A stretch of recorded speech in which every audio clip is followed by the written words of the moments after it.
Hey guys, it's Kevin again, and this is going to be my review for Agents of S.H.I.E.L.D. Season 2, Episode 9, Ye Who Enter Here. And I originally thought that I fucked up, guys, with something. I thought that this was the mid-season finale. I did, because they were advertising it that way, and I thought that they only had 9 episodes, and I thought they were coming back in January, and then that would be the 10th episode. But I'm wrong. This was the second to last episode before the mid-season finale, and I'm very happy that the episode that aired, 2 weeks ago was not the last episode before the mid-season finale, because this episode was amazing. Like, the finale, the mid-season finale is going to be epic. I can't wait to see what happens. By far the best episode of the season. Loved everything about it.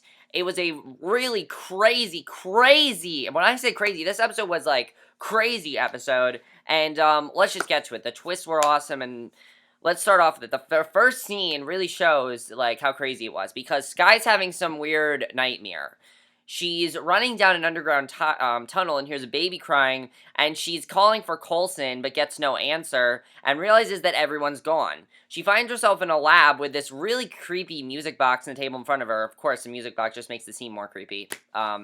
Coulson's looking at the box and says the box is the mission, and it opens. He reaches for the box, and Skye shoves it off the table. She looks up and sees Coulson and Melinda holding a baby, and they say that sacrifices have to be made, call the baby Angel Eyes, and leave it on the table. And as Skye picks up the box, her body petrifies as the baby looks on, laughing.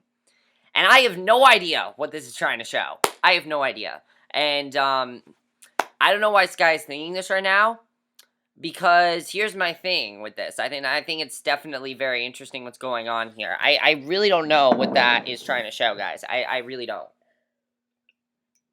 I don't know what that's really trying to show, but let me explain something.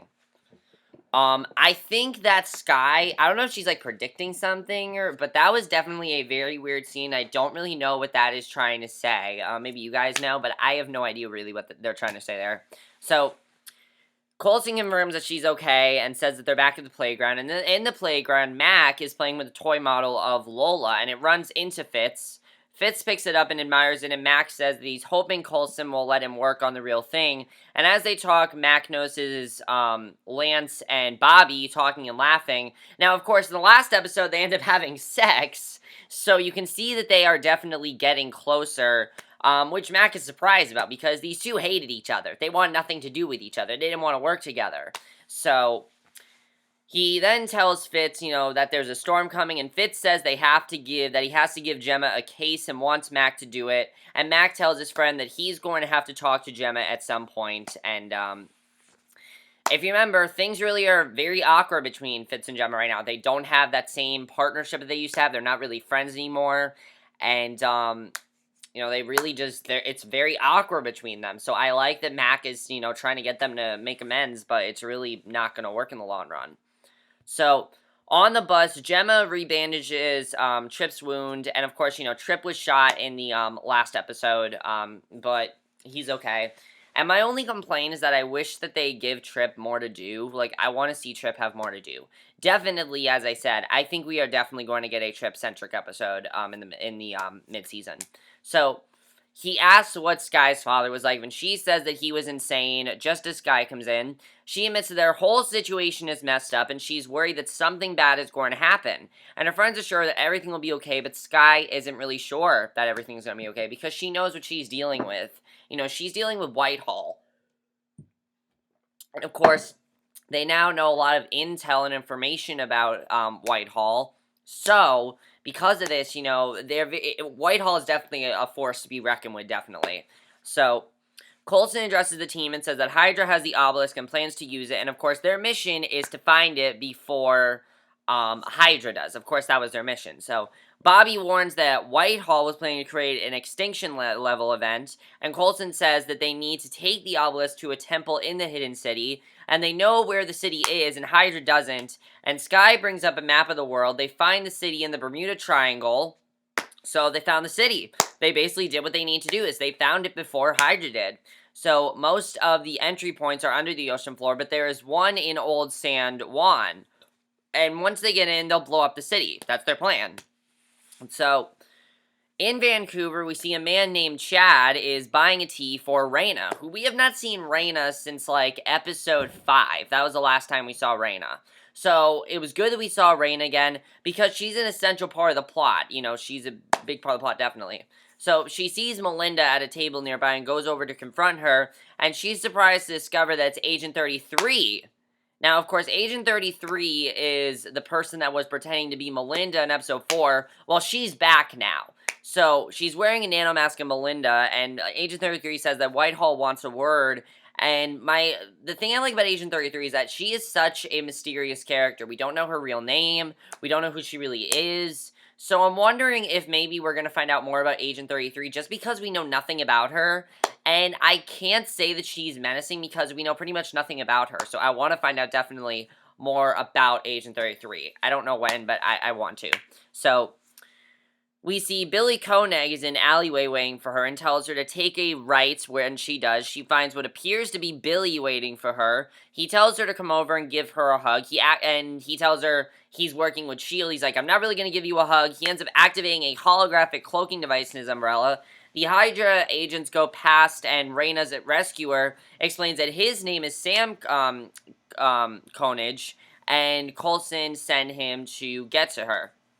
So, basically, I thought that was interesting, that Coulson basically wants to take Raina, and I think it definitely is interesting what was happening there. So, the cloak bus flies towards San Juan, and Billy calls in, tells Coulson what happened. Coulson wonders why Whitehall wants Raina, and says that he's sending Melinda with an extraction tent. And meanwhile, Skye and Melinda are watching a news report on Christian's death, because of course Christian died, so evidence suggests that another party was involved, and the woman figures that Grant killed his brother and his family, which is what I personally thought. I personally thought that Grant killed Christian, and they covered it up as a suicide. That's what I think happened. So Coulson tells them that they're splitting up the teams, and he figures that Hydra believes that Raina knows where the city is and wants to pull her in.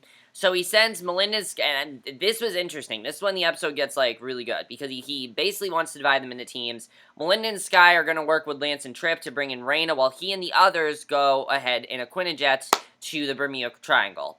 So, Skye's surprised she isn't going along, but Coulson says that he wants her to handle Raina's interrogation. And I understand why Coulson doesn't want her to be there, because he knows that Grant, of course, is, you know, how powerful Grant is, and he doesn't want Skye to meet up with her father. He doesn't want her to do that. So, once she goes, Coulson tells Melinda that he's afraid the doctor will be at the city, and Melinda assures Coulson that she'll take care of her.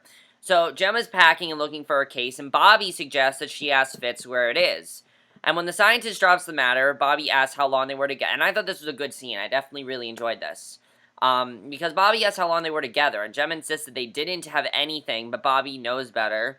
She knows about what Grant did and how Fitz's brain was damaged, and Jemma explains about how Fitz said that he loved her before she could take it in. And Fitz sacrificed himself to get her to the service, and Jemma never thought of him anything but a best friend, and hasn't told Fitz about her feelings. So, basically, we got some unrequited love going on right now. You know, Fitz really likes Jemma. Jemma really just thinks of them as friends, which is understandable. It makes sense why that's happening, because they work so good as a team, and personally, I don't want them to become a couple. I don't want the show to do that, because here's the thing that I don't like that shows do. There are many shows that do this, and I hope Agents S.H.I.E.L.D., and I'm happy that Agents S.H.I.E.L.D. isn't going to be one of those. You know, you don't need to get every single character together. You don't need to have, like, so many couples on a show. Vampire Diaries does that a lot. It really annoys me. I love that show, but it annoys me when they do that, because literally they try to get everyone together, and Agents of S.H.I.E.L.D. is not like that, because what Agents of S.H.I.E.L.D. does is it basically has certain people, it has really no one together at this point, but if I had to pick someone I want together, of course, Melinda and Coulson is who I want together the most, because they have such good chemistry, but I don't want Jemma and Fitz to get into a relationship. I see these two as best friends. I do not see them as lovers. I just don't see them as a couple. I don't. So, I agree with Jemma. So Bobby sympathizes but admits that she's never just been friends with a guy and tells Jemma to be honest with Fitz. Now, I understand Bobby's point. You know, there is always that old saying that guys and girls cannot be just friends, which is bullshit because I have tons of girls that I'm just friends with and I don't think of, attractively in any way. So, I mean, I do agree what she's saying, but there is the fact, but, I do agree what Bobby's saying there, but here's the thing. Guys and girls can be friends, and basically, Fitz and Jemma, they can just be friends. I see them as just friends. I don't see these two in a relationship. I just don't. So, the team boards the Quinjet, and Skye gives Coulson an unexpected hug, which came out of nowhere, considering she was mad at him before. So, Bobby prepares to lift off, and I think she gave him that hug because she doesn't know if this is going to work out well. She doesn't know what the outcome is going to be. And, of course, they always say if all fails, he gives him a hug if she never sees him again. So Bobby prepares to lift off. Mack talks to her about how she's with Lance again, and she doesn't want to talk about it. She doesn't want to talk about it because, Mack asks if she's bringing Lance in on the other thing, and Bobby insists that Lance has no idea about it and wants it to stay that way, and Mack agrees. So he has no idea really what's going on there. He has no idea about it. So I think that definitely is interesting, and I like that she's keeping that from Lance, because it seemed like they were getting these two together too fast, but no, they had sex. That's all that's really going on there. It's being handled, in a funnier way, but now it's being handled not as funny, which I like. So, in Vancouver, Sam casually walks down the street, and a Hydra agent closes in on him. Billy stops to take a phone call, and Lance knocks the agent out and calls for a doctor. And meanwhile, Melinda takes out another surveillance team and steals their van. Skye goes to the safe house where Billy and Raina are waiting. They move out, but Agent 33 attacks them. Skye fights her while Billy gets Raina down the stairs. The two women struggle and go for the gun on the floor. They slam through a door into an apartment and continue their fights. And Agent 33 takes Skye down. Lance runs in, knocks Agent 33 out. He leaves with Skye. And, that was just a crazy scene was going on there. And, of course, it makes sense why Lance took Skye, because he said to her that he is going after her. He wants to go after her, and he wants to get her to her father. So, in Sam 1, the team drives to the old city and drop off Coulson and Bobby, and they go to the plaza to meet her contact, Diego, who is a local politician. And basically, here's the plan. Diego is going to give them the architectural plans and will keep the local police off them. And as they go in the rendezvous, Bobby wonders if Coulson really plans to blow up the city. And I thought it was interesting that she said this. She says that Nick Fury would recover the weapon rather than destroy it. And Fury put Coulson in charge. And Coulson points out that he's not Nick Fury. And I like seeing that because you have to remember, this is all tied into the Avengers. So, of course, I really like that they mentioned Nick Fury because he is a very essential part of this because, of course, he was in the finale. So Coulson points out all the normal people around them and says that they're the reason there's a shield to protect them. He brought Fitz and Simmons, he brought Fitz and Jemma, but to assess the temple's structural integrity so that they can minimize the destruction. So Diego arrives and Bobby goes to talk to him, and on the bus, Fitz and Jemma are working separately. Trip finally has enough and leaves them alone, and Jemma tries to explain why she left. But Fitz interrupts her to say that he's going to leave the science division so she can run it, because he really feels very uncomfortable with working with her. So he's going to go to the garage with Mack, sure that he isn't going to recover anytime soon, which he's probably not, because he's still having these weird visions of Jemma. It's not the same. He knows that he's probably never going to be able to recover from this, because think about it. He's been seeing visions of her all season long. She's back. They don't really connect as well because he's seeing all these visions of her, and he's pretty, freaked out about it. So he's basically telling her it's best if they don't do this because he's not going to recover. So I think that definitely was a good decision, what he did there. So basically, he walks away, and Bobby and Coulson go to the fort of San Cristobal, and they look for the vertical shaft in the water's edge, and it's beneath a garrison tower and sealed off from the public. Coulson tells Bobby to get their permission from Diego, and Bobby wonders how Hydra will use the obelisk when no one can touch it. Now, that's an interesting question, because, of course, no one can touch it. However, who can touch it? Whitehall. Whitehall can touch the obelisk. Because if Whitehall gets that obelisk, he can touch it. So, no one can touch the obelisk because we know what it does to people. Of course, we know what happened to, Lance's, that girl he was working with. I can't remember her name now, but remember what happened to her in the first episode?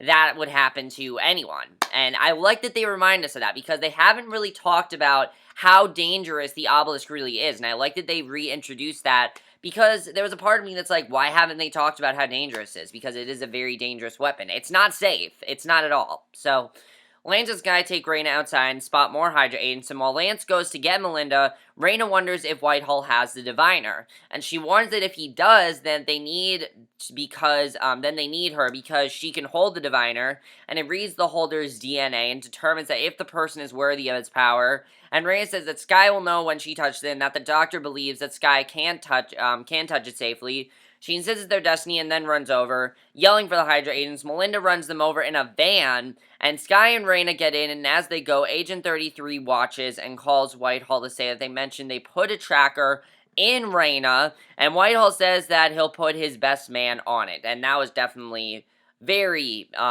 that scene really makes you hyped up for what's gonna happen. So, Sam and Billy talk with Trip about how it must be creepy for Melinda to deal with someone who has her face. It is. I mean, think about it. Melinda fought with this girl. I mean, Melinda really, I don't think is freaked out by it because she beat the shit out of her in episode 4, which was awesome, and that really shows how badass Melinda is.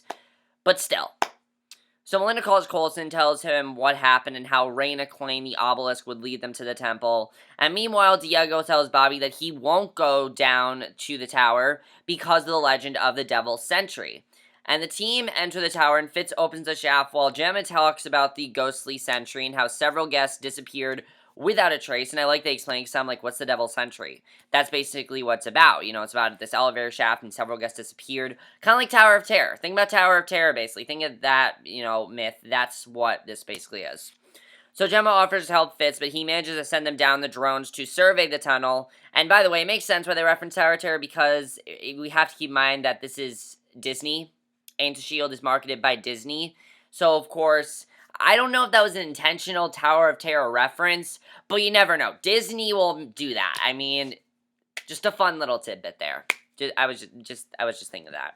So, Fitz tries to stutter out an explanation. Jemma manages to help him, but as they talk, the drones suddenly go dead, so they're gone, and the bus flies to San Juan, and Raina apologizes to Skye for trying to run. She says that she feels lucky that they found each other, and says Skye that she met her father when she was born, and Raina admits that the doctor gets emotional and violent, but is misunderstood, and Skye asks for more information, and Raina says that she met him in Thailand when she was part of a gang of freaks.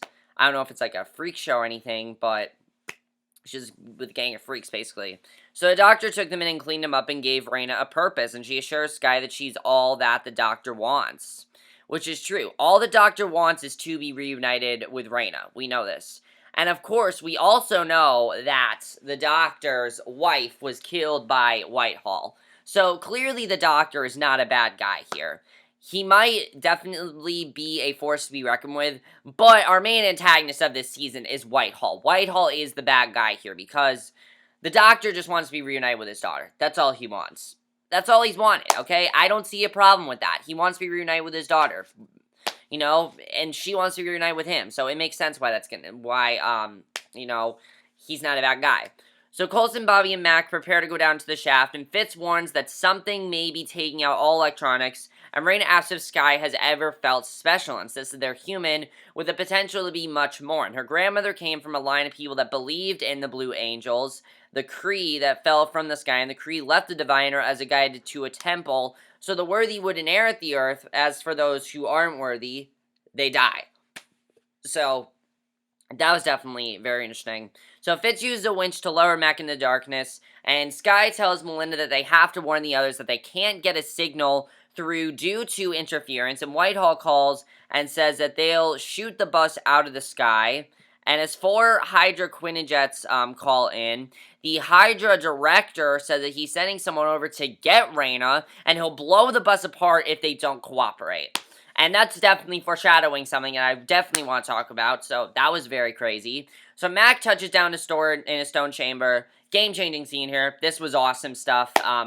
Awesome scene here. They find the drones lying on the floor, inert. There's a line of runs on the floor. When Mack touches them, they light up. He screams in agony. The others hear him and pull him up. He then smashes Coulson into the wall. His eyes turn red. And you can definitely see that there is something going on there. That was very crazy what was going on there. I don't know what that's trying to show, but that was insane, okay? That was definitely very crazy what was going on. Just the fact that that happened, basically, he's now a bad guy. I mean, that was extremely crazy. So, I'm like, okay, this is about to get awesome, definitely. And I wasn't sure if they were going to, like, develop more from that. I thought they were just going to cut to that scene, and basically, we're going to see what happened there next week. But I'm happy that they didn't do that because of what ends up happening. So, Grant boards the bus and explains they tracked Raina using the tracker. Skye tells them to pick a side, and Grant says that he has. Obviously, they don't know why he hasn't picked a side. They don't get it. Of course, he made that promise to Skye, that if she comes with him, that no one dies. And my question is he going to keep that promise? I said that before. I don't really know if I trust Grant right now. I really don't. And he is very much in between sides right now. He really is. And I agree that he needs to pick a side. I completely agree that he has to. Because he has been with S.H.I.E.L.D, but he also went with Hydra. Then he turned against S.H.I.E.L.D. Then he worked with Hydra, and now then it seemed like he was working with no one, and now he's working with S.H.I.E.L.D? Like, what? Like, I don't get it. Like, he needs to definitely pick a side here. So, basically, he then says that he's taking Skye with him to introduce her to the doctor, and Melinda refuses. She refuses to, do this, because she doesn't trust him, obviously. So Mack attacks Bobby, who tries to take him without success. She gets to her battle stabs and tries to take him down, while Fitz throws an icer to Coulson, who shoots Mack. He shrugs off the tranquilizer and chokes Bobby, and that was insane. Crazy scene there. So Grant promises Skye that if she comes with him, then no one dies, and Skye tells Melinda that there's no other way. He made that promise to her that, if she comes in, that no one dies. And basically, Skye tells Melinda that there's no other way and assures her that she can take care of herself. She doesn't have to be worried about her.